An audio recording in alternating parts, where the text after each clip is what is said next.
Por que temos tanta ansiedade e por que até tememos esperar? Gente, a espera, ela é, sem dúvida, um momento da vida em que a gente corre o risco de pensar que a gente não está vivendo. Que é como eu dizia ali.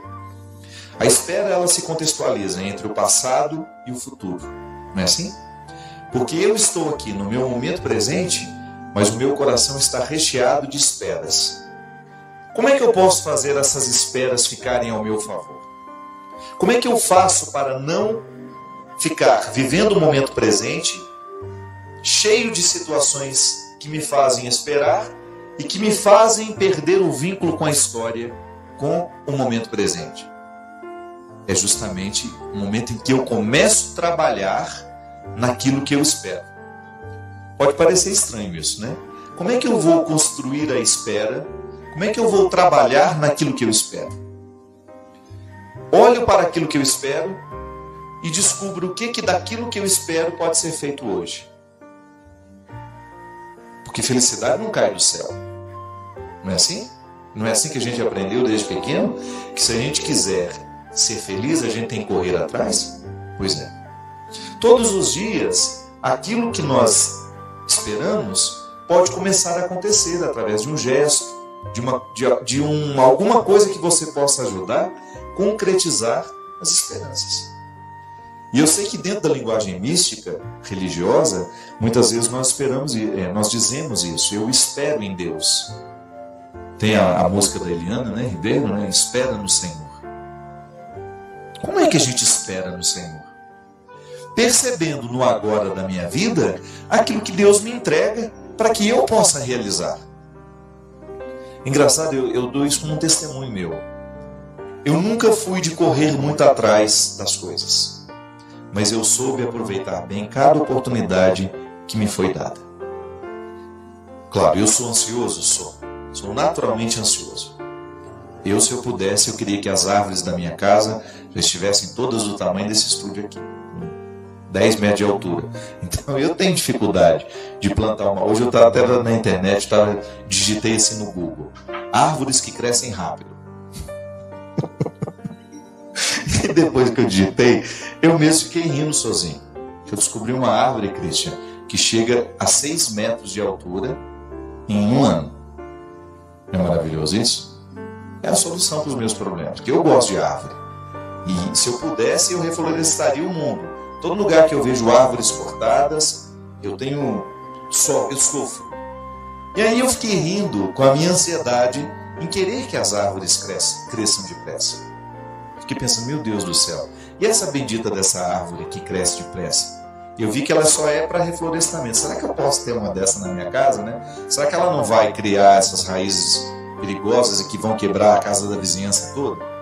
Aí fiquei ali, naquela minha ansiedade de querer árvores crescidas ao meu redor, porque eu tenho necessidade verde, eu tenho necessidade de vida do meu lado, tenho necessidade de passarinho pousando, eu tenho necessidade disso. Por isso que eu gosto dessa vida rural. Sou moderno, sou contemporâneo, vivo na cidade, mas eu confesso que eu gosto da roça. E aí estava lá lidando com a minha ansiedade e pensando, meu Deus, mas como é que na vida a gente pode conciliar aquilo que a gente quer com aquilo que a gente já tem? E aí a gente tem que entrar dentro do contexto da misericórdia, né? Eu preciso ter a paciência com as outras criaturas que não têm a mesma velocidade do meu sonho. E essa adequação é uma questão de maturidade, minha gente.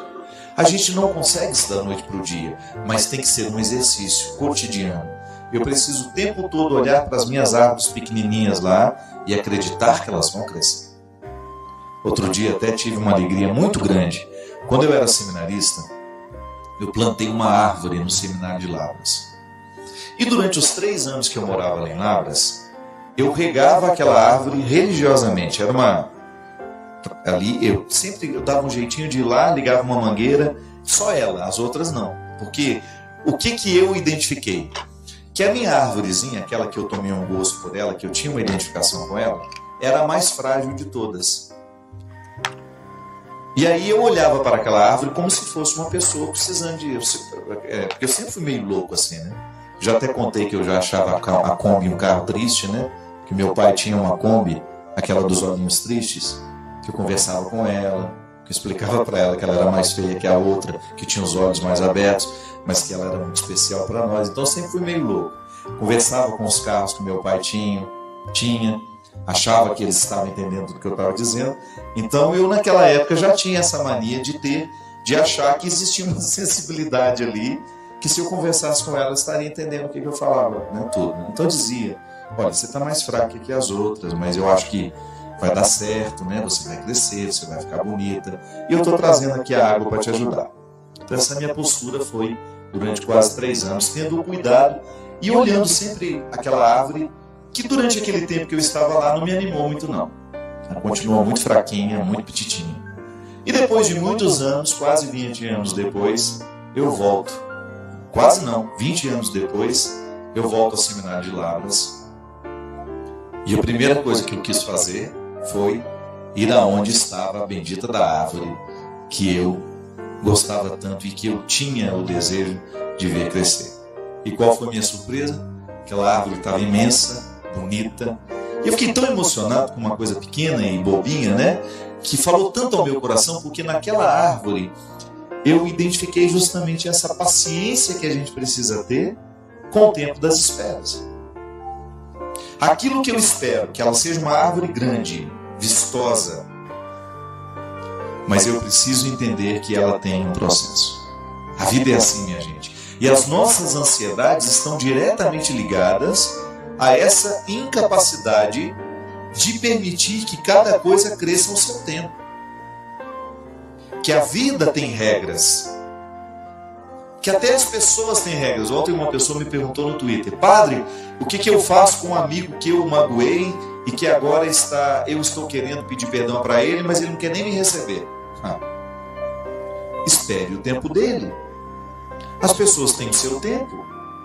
Não adianta você querer invadir a casa dele e querer que ele escute agora o que ele não quer ouvir. A vida é assim. Mais cedo ou mais tarde essas amarras caem, você vai voltar a olhar com naturalidade para o outro, o perdão acontece naturalmente. Agora, se você força, você corre o risco de prejudicar ainda mais o que você quer que aconteça. E é por isso que até o empenho para a realização do sonho tem que passar pela moderação. Tudo na vida, minha gente, é uma questão de equilíbrio. Tem aquela música que a Leila Pinheiro canta, né? Tudo é uma questão de momento. Aí ela vai falando: manter a espinha reta, o coração tranquilo. A música que ela canta fala justamente disso, da necessidade que você tem de manter o prumo, de manter o equilíbrio, de você dosar bem o passado, o presente e o futuro, para você viver bem. Nós não somos ingênuos de pensar que nós podemos viver só do presente. Isso seria limitar a experiência humana. Eu não sou um adepto de limitar a experiência humana. Eu acho que quanto mais a gente puder qualificar a experiência humana, melhor. Então, o ser humano qualificado é aquele que está no tempo presente, com capacidade de olhar para o seu passado com sabedoria e também olhar com esperanças para o seu futuro. E aí você identificar que aquilo que você quer carece de tempo para amadurecer. Seria tão melhor se todos nós soubéssemos viver essas esperas. Seria tão mais interessante se nós pudéssemos ter a capacidade de esperar pelo outro, né?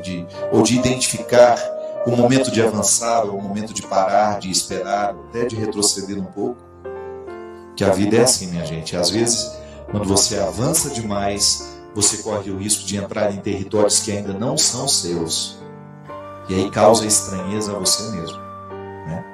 Quantas vezes eu já vivi isso? A minha ansiedade me levou a ocupar um lugar que ainda não era para mim. Poderia até ser no futuro, mas não era ainda. Não era o momento exato. E porque eu quis avançar, eu acabei prejudicando a realização daquele sonho, a concretização daquela espera. Então viver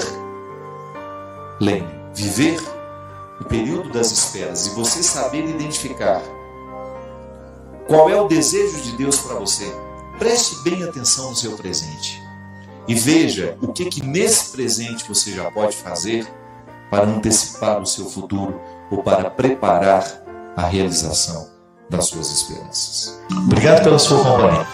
Derrame sobre nós a bênção do Deus Todo-Poderoso, Ele que é Pai, Filho e Espírito Santo. Amém.